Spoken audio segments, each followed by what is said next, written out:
चलो तो अपना नेक्स्ट टॉपिक है critical angle and total internal reflection. मैंने इसको शॉर्ट में लिखा है TIR। और बोर्ड्स के लिए ये टॉपिक इंपॉर्टेंट है, इस पर सब लोग ध्यान देना। और ये मेरा जो आज का पूरा कहानी चलेगा ये तभी होगा पॉसिबल जब लाइट जाएगा फ्रॉम डेंसर टू रेयर। तो लाइट जब आपका डेंसर मीडियम से जा रहा होगा इन रेयर मीडियम, तभी हम इसका पूरा कहानी ये चर्चा लेके आएंगे। सबसे पहले हम समझते हैं कि क्या होता है क्रिटिकल एंगल, उसके बाद हम लोग आएंगे टोटल इंटरनल रिफ्लेक्शन पे। इसको हम लोग करते हैं डिनोट आई सफिक्स में सी से, और कहीं कहीं आपको सिर्फ सी भी ऐसा लिखा मिलता है, तो सिर्फ सी भी लिखा है मतलब कि वो बात कर रहा है क्रिटिकल एंगल का, या आई सफिक्स में सी है मतलब कि वो क्रिटिकल एंगल का बात ही कर रहा है। अब सुनो ये होता क्या है। मान लो कि ये मेरा बाउंड्री है, मैंने इसको नाम दिया है ए बी। ये दो मीडियम को सेपरेट कर रहा है। मान लो ये मीडियम 2 है और ये मीडियम 1 है, and medium 2 is denser medium and medium 1 is rare medium. और मैंने बोला पहले कि ये तभी आएगा कहानी जब आपका लाइट जा रहा हो from denser to rare medium. तो मैंने मान लो कि यहाँ पे ये पॉइंट ओ बनाया है, point O is the point of incidence, और इस पॉइंट पे हमने ड्रॉ किया नॉर्मल। तो ये अपना हो गया एन एन डैश हो गया नॉर्मल। और ये मेरा लाइट रे जा रहा है मीडियम 2 से मीडियम 1 में, और ये रहा इंसिडेंट लाइट रे। अब according to the definition of critical angle, the angle of incidence in denser medium, angle of incidence in denser medium for which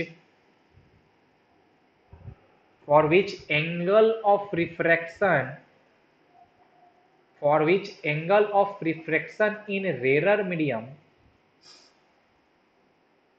becomes 90 degree is called critical angle। सब लोग एक बार इसको read करो कि the angle of incidence in denser medium for which angle of refraction in rare medium becomes 90 degree is called critical angle. और ये तभी होगा वैल्यू जब आपका लाइट जा रहा हो डेंसर से इन रेयर। इसलिए मैंने मेंशन किया है कि the angle of incidence in denser medium, मतलब कि आपका जो एंगल ऑफ इंसिडेंस आपको लेना है वो लेना है डेंसर मीडियम में। तो लाइट जा रहा होगा डेंसर से रेयर। और हमने बोला कि अगर लाइट रे इंसिडेंट किया है विथ क्रिटिकल एंगल, मैंने यहाँ पे आईसी शो किया है फॉर क्रिटिकल एंगल। तो if angle of incidence is critical angle then angle of refraction in denser medium becomes 90 degree. देखो ये रहा angle of refraction becomes 90 degree, and angle and angle of refraction becomes 90 degree. इसका मतलब ये हुआ कि जो मेरा लाइट रे है वो जो बाउंड्री था, जो सरफेस था उसी पे वो ग्रेज कर जाएगा। तो आप लोग इसको याद रखना, ग्रेजिंग ऑन सरफेस, लाइट रे ग्रेजिंग ऑन सरफेस, वो उस बाउंड्री पे ही ग्रेज कर जाएगा। तो ये आपका हुआ क्रिटिकल एंगल का डेफिनेशन कि ऐसा एंगल इन डेंसर मीडियम जिसके लिए एंगल ऑफ रिफ्रैक्शन 90 डिग्री बन जाए इन रेयर मीडियम, या फिर लाइट रे मेरा ग्रेज करे अलोंग द सरफेस, तो उसको हम बोलते हैं क्रिटिकल एंगल। अब चलो हम लोग स्नेल्स लॉ यूज करके ये इस क्रिटिकल एंगल का वैल्यू फाइंड करते हैं। और मैंने बोला कि आपका जो डेंसर मीडियम है उसका मैंने माना है रिफ्रैक्टिव इंडेक्स म्यू, और ये जो आपका मीडियम 1 था उसको मैंने माना है रेयर। और ये मान के चल रहा हूँ हवा, क्योंकि आपका जो सिलेबस में आपका एक मीडियम हमेशा वो लोग हवा ही लेता है, तो इसलिए मैंने वो जो सेकेंड मीडियम आपका है, मीडियम जो रेयर है, उसको मैंने हवा मान लिया है। अब देखो, तो फ्रॉम स्नेल्स लॉ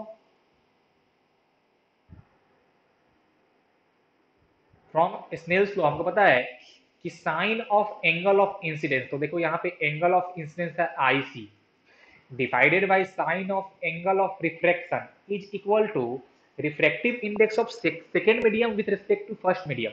और सेकेंड मीडियम का मतलब ये होता है कि लाइट रे जिस मीडियम में जा रहा है, लाइट रे जिस मीडियम में जाता है उसको हम बोलते हैं उसको हम बोलते हैं सेकंड मीडियम। उसका नाम कुछ भी हो सकता है, आपको नाम से नहीं जाना। देखो मैंने यहाँ पे नाम लिया है, नाम में मैंने हवा को माना है मीडियम वन, और मैंने ये जो डेंसर वाले को माना है मैंने मैंने मीडियम टू।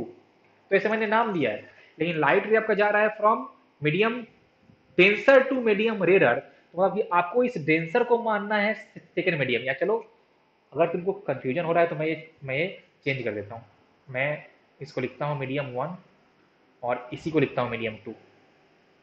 तो मैं लिखता हूँ मीडियम वन, और इसको लिखता हूँ मैं मीडियम टू। हालांकि आप लोग ये ध्यान रखें, मेरे को नाम पे नहीं जाना है। जिस मीडियम से लाइट जा रहा है वो होता है मीडियम वन, जिस मीडियम में जा रहा है वो होता है मीडियम टू। नाम कुछ भी हो सकता है उसका।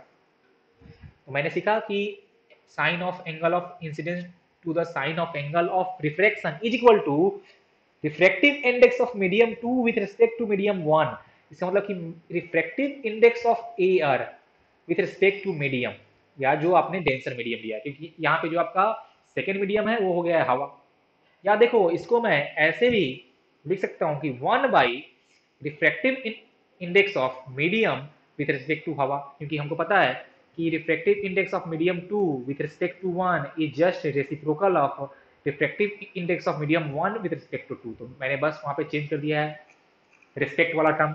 ये आपका था रिफ्रैक्टिव इंडेक्स ऑफ हवा with respect to denser medium, और यहाँ हमने लिखा है one by reflective index of denser medium with respect to हवा, क्योंकि आपको क्वेश्चन में डेंसर मीडियम का ही रिफ्लेक्टिव इंडेक्स दिया रहेगा। और मैं इसको सिंपली वन बाई म्यू भी लिख सकता हूं। यहाँ पे mu is the refractive index of denser medium, क्योंकि जो उसका हवा के रिस्पेक्ट में होता है उसका एक्चुअल में भी वही वैल्यू होता है, सबको ये पता है। देखो ध्यान से, अब हमको साफ साफ यहाँ पे दिख रहा है कि for angle of incidence equal to critical angle, angle of refraction 90 है, मतलब यहाँ पे हम कर देंगे r इक्वल टू 90 डिग्री। तो मैंने r किया 90, तो यहाँ से आपका आ जाएगा sine I C by sine 90 equal to one by mu. और म्यू क्या है, मैं फिर से बोल रहा हूँ, mu is the reflective index of the denser medium. देखो तो साइन 90 का वैल्यू होता है वन, यहाँ से हो जाएगा sine I C divided by one equal to one by mu. और हमको यहाँ से मिल रहा है कि sine I C is equal to one by mu, sine I C equal to one by mu. और यहाँ पे आई सी क्या है, I C is the critical angle. अब हमको यहाँ पे डायरेक्टली आई सी का वैल्यू नहीं मिला है, हमको साइन आई सी मिलेगा, तो फिर हम लोग वहां से आई सी फाइंड भी कर सकते हैं। अब जरा ध्यान से देखो तुम लोग कि शायद तुम लोग को अभी ये नॉलेज नहीं होगा इनवर्स फंक्शन का। एक्चुअल में होता क्या है ना कि मान लो कि अगर ऐसा है कि sine theta equal to X, तो आप थीटा को साइन इनवर्स एक्स लिख सकते हो। ये आपको पढ़ना है इन क्लास 11 के मैथमेटिक्स में। फिलहाल आप बस इसको ध्यान रखना। इसका मतलब ये हुआ कि अगर मान लो कहीं ऐसा है कि sine 30 equal to one by half, तो आप उसको लिख सकते हो कि 30 degree equal to sine inverse half. ये आपका 30 degree equal to sine inverse half. तो वही हम लोग यहाँ भी करेंगे कि I C equal to sine inverse one by mu. हालांकि आपको इससे काम आएगा नहीं, मैंने आपको बस बोल दिया कि आप इसको ऐसे लिख सकते हो, तो इसमें कोई खास वो आपको तकलीफ करना नहीं है। ध्यान से देखो तो मेरे को यहाँ से मिला क्रिटिकल एंगल कि sine I C equal to one by mu, और आई सी एक एंगल है। आई सी क्या है, ये एंगल है, क्रिटिकल एंगल। ओके, अब ध्यान से देखो कि हमको यहाँ पे साफ साफ ऐसा दिख रहा है कि critical angle I C is inversely proportional to the refractive index. Critical angle I C is inversely proportional to the refractive index of denser medium. अब हम लोग सीखेंगे कि फैक्टर्स अफेक्टिंग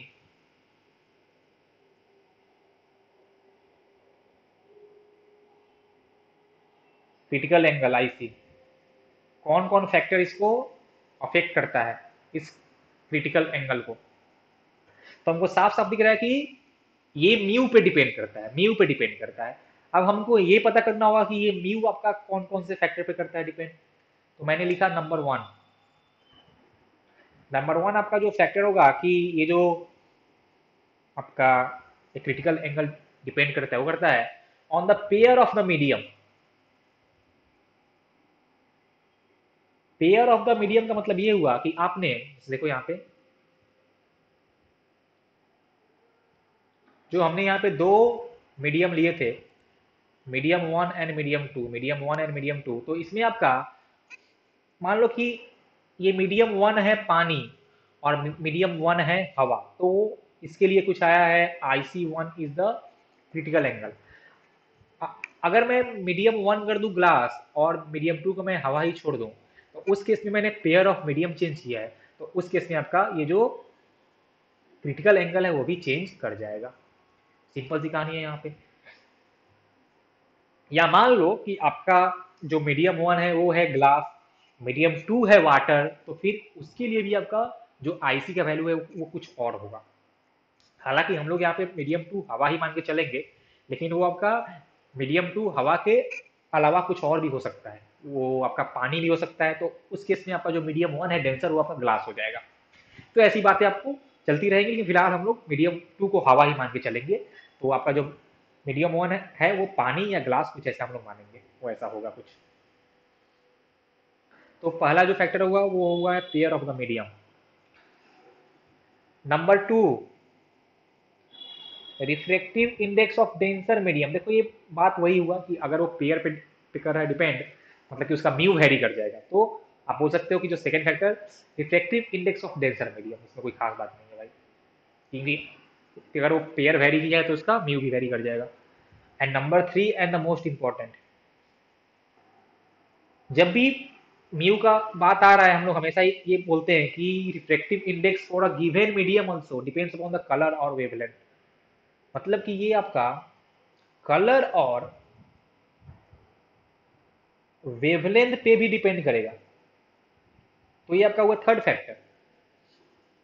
इसका मतलब ये हुआ कि अगर मान लो कि तुम्हारा, मान लो कि ये तुम्हारा मीडियम वन है कुछ ऐसा वाटर, हम ऐसा मान ले रहे हैं, वो आपका ग्लास ही हो सकता है, और मीडियम टू है हवा, और लाइट रे जा रहा है वाटर से हवा में, मतलब जा रहा है डेंसर से इन, जा रहा है डेंसर से from denser to, from rare to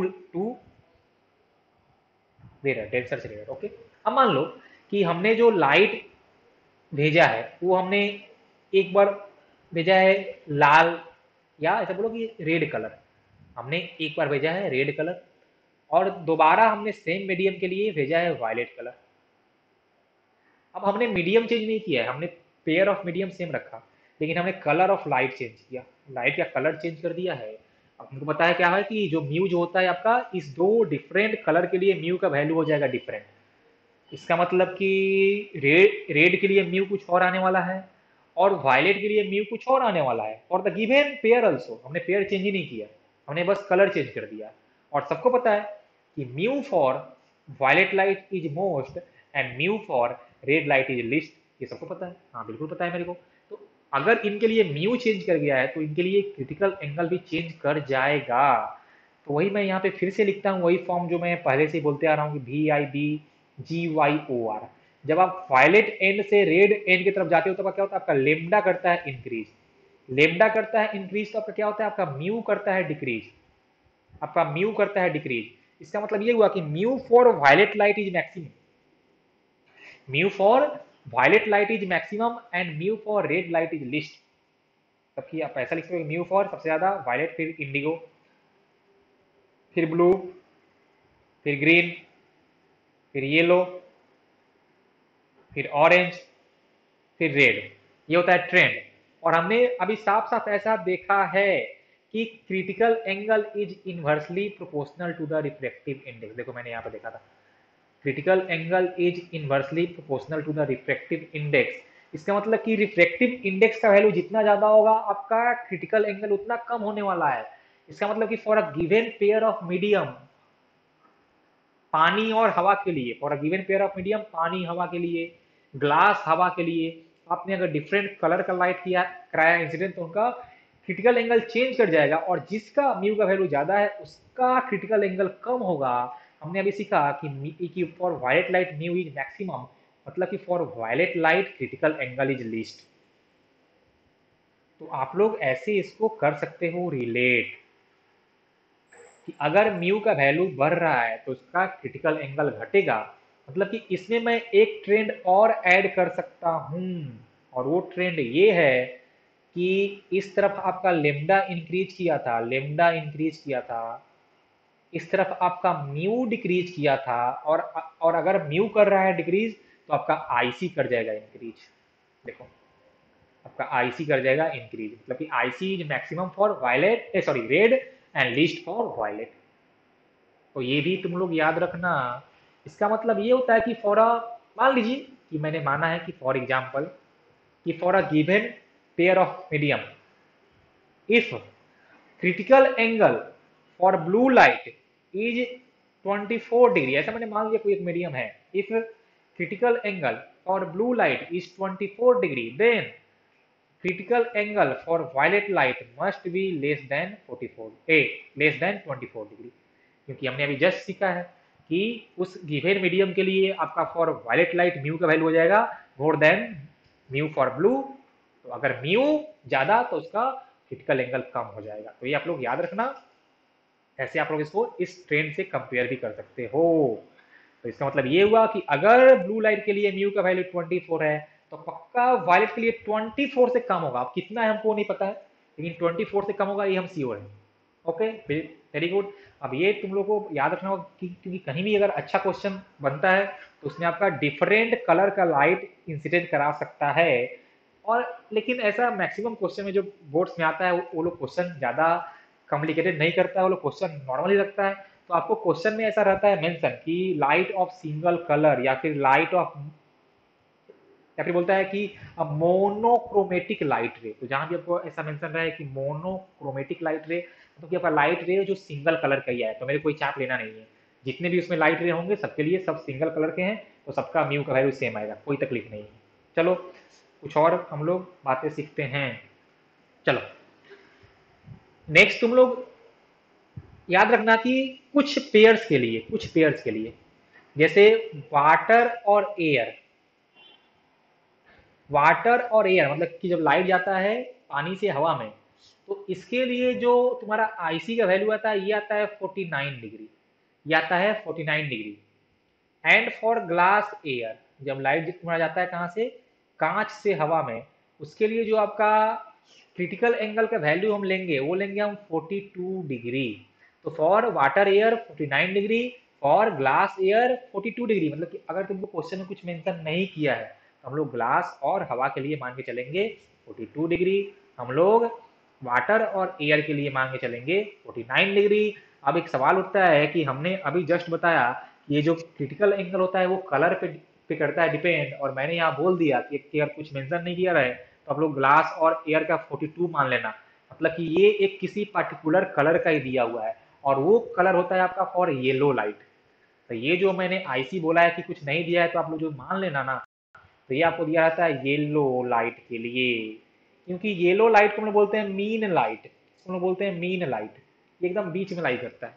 तो अगर जो हम लोग नॉर्मल म्यू का बात करते हैं, जो इससे पहले भी जो हम लोग म्यू का बात किए होंगे कि इसका म्यू 4/3 है, इसका म्यू 3/2 है, तो मेनली हम लोग बात करते हैं for yellow colour of light. और आपको जब तक कलर मेंशन नहीं किया रहे तो आप लोग वही म्यू लेना, ठीक है। और वो होता है एक्चुअल में आपका फॉर येलो लाइट है। यहाँ पे कोई चाप नहीं है, हो गया कहानी, हो गया आपका क्रिटिकल एंगल का। तो मैंने नेक्स्ट लिया टॉपिक टोटल इंटरनल रिफ्लेक्शन, और इसको मैं शॉर्ट में लिखता हूँ TIR।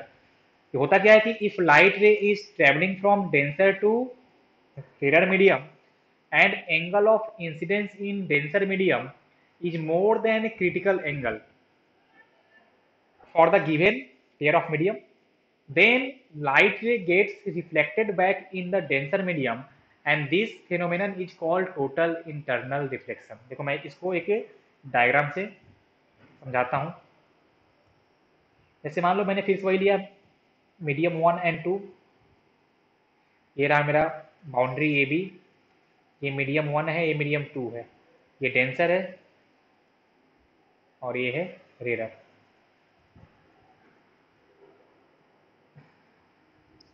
ये पॉइंट ऑफ इंसिडेंस नॉर्मल,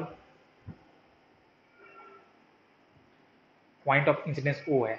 हमने क्या बोला कि अगर लाइट आपका जा रहा था डेंसर से आपका इन रेयर, और अगर एंगल ऑफ इंसिडेंस इस बार हो जाए more than critical angle, last case में हमने सीखा था कि angle of incidence is equal to जब होता है क्रिटिकल एंगल, तब एंगल ऑफ रिफ्लेक्शन होता है 90 डिग्री, मतलब लाइट रे आपका सरफेस पे करता है ग्रेज। और इस केस में मैंने जो भी एंगल लिया है वो मैंने लिया है angle of incidence is more than critical angle, वो उससे स्लाइटली मोर भी हो सकता है, कुछ भी हो सकता है, बस उसका क्रिटिकल एंगल से ज्यादा होना चाहिए। इस केस में आपका लाइट रे इस इस मीडियम वन से उस मीडियम टू में बाहर जाता ही नहीं है, वो लाइट पूरा का पूरा इसी मीडियम में वापस लौट जाता है, वो लाइट पूरा का पूरा इसी मीडियम में वापस लौट जाता है। और वो जो लौटता है तो वो लॉ ऑफ रिफ्लेक्शन को ओबे करता है, वो लॉ ऑफ रिफ्लेक्शन को ओबे करता है, मतलब कि जो ये लाइट रे वापस सेम मीडियम में डेंसर मीडियम में आया है तो उसका हुआ है रिफ्लेक्शन। और यहाँ पे angle of incidence is angle of reflection, क्योंकि वो फिर से वो नॉर्मल से आई एंगल ही बनाएगा।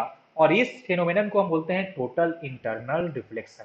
तो आप इसको एक बार फिर से मैं इसको पढ़ता हूँ कि if light ray is travelling from denser to rare medium and angle of incidence in denser medium is more than critical angle, then light ray gets reflected back in the denser medium। और आप इसमें एक point और add कर सकते हो, obeying law of reflection, obeying laws of reflection, and this phenomenon is called total internal reflection। इसका नाम क्या है, देखो नाम में इसका लिखा है रिफ्लेक्शन, मतलब लाइट में इस बार रिफ्लेक्शन नहीं हो रहा है, वो लाइट मेरा बाहर नहीं जा रहा है, वापस सेम मीडियम में वो चला आ रहा है, और इसको हम बोलते हैं टोटल इंटरनल रिफ्लेक्शन। तो ये कहानी कब होगा, when angle of incidence in denser medium is more than critical angle, तभी ये आपका घटना होने वाला है। ओके, तो ये आपका हो गया क्रिटिकल एंगल से ज्यादा एंगल ऑफ इंसिडेंस के लिए। अब मैं आपको ये पूरा चीज समझाने के लिए एक एक डायग्राम और करता हूँ ड्रॉ, जहाँ पे आपको ये बिल्कुल ही अच्छे से समझ में आ जाएगा। मैंने लिया है मीडियम वन, मैंने ये लिया है मीडियम टू, डेंसर मीडियम ये आपका हो गया है मीडियम टू, आपका है रेयर मीडियम।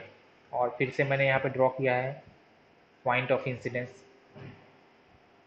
ये ओ हो जाएगा पॉइंट ऑफ इंसिडेंस, ये एन डैश हो गया है नॉर्मल। और देखो मैंने यहाँ पे लिया है, सबसे पहले मैंने यहाँ पे ड्रॉ किया है फॉर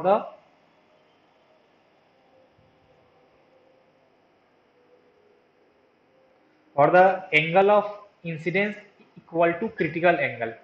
तो अगर angle of incidence critical angle के बराबर है तो लाइट रे मेरा यहाँ आ जाएगा। अगर angle of incidence is more than critical angle, मैंने इसको शो किया है दो एरो से, यहाँ पे क्या है देखो, यहाँ पे है आपका angle of incidence is more than critical angle, I is more than I C. इस केस में आपका होने वाला है टोटल इंटरनल रिफ्लेक्शन, ये मैंने जो शो किया है दो एरो से। यहाँ पे जो थर्ड केस बनता है कि if angle of incidence is less than critical angle,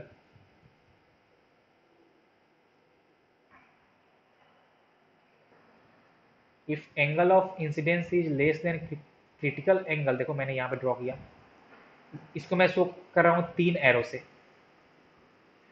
इस बार यहाँ पे होगा नॉर्मल डिफ्रैक्शन, जो हमने पहले सीखा है बस वही होने वाला है यहाँ पे, मतलब कि लाइट रे जाएगा फ्रॉम डेंसर टू रेयर, तो वो बेंड करेगा अवे फ्रॉम द नॉर्मल। इसको फिर मैंने शो किया है तीन एरो से, और ये आपका हो जाएगा एंगल ऑफ रिफ्रैक्शन। तो ये तीनों केस मैंने शो कर दिया जो कि पॉसिबल है कि if angle of incidence is less than critical angle तब होगा normal diffraction, if angle of incidence is equal to critical angle तब हो जाएगा नॉर्मल ए, तब होगा angle of reflection equal to 90 degree, and if angle of incidence is more than critical angle तब होगा टोटल इंटरनल रिफ्लेक्शन। और ये जो आपका आईसी वाला कहानी तभी आएगा जब लाइट जाएगा फ्रॉम डेंसर टू रेयर। अगर लाइट आ रहा है फ्रॉम रेयर टू डेंसर, उस केस में एंगल ऑफ इंसिडेंस कुछ भी हो जाए, इधर तुम्हारा ये जो हमने सीखा है एक तुम्हारा आईसी वाला क्या है जो अपना है TIR, ये सब नहीं होने वाला, ये सब तभी आएगा जब लाइट जाएगा फ्रॉम डेंसर टू रेयर।